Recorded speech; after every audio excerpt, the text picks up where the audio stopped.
ఎంత కారం ఎక్కువగా తిన్నా, ఎర్ర కారం బాగా ఇంతంత పోసుకు తిన్నా దానివల్ల బీపీ కానీ, షుగర్ కానీ, గుండె జబ్బులు కానీ, కీళ్ళ నొప్పులు కానీ, చర్మ వ్యాధులు కానీ, మీకు ఏ విధమైన కిడ్నీ జబ్బులు కానీ, లివర్ జబ్బులు కానీ ఏవీ రావు. దీర్ఘ రోగాలు, మనం బాధపడే మందులు వేసుకునే మొండి రోగాలు ఏవి రావటానికి కారానికి సంబంధం అసలు లేదు.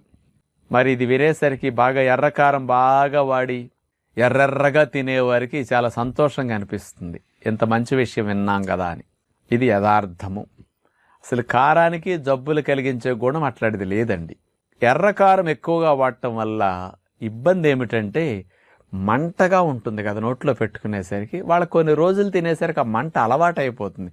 అది పక్కవారికి మండుతుంది కానీ వాళ్ళకేం మండదు. కాబట్టి ఈ సెల్స్ అలవాటు అయిపోతాయి.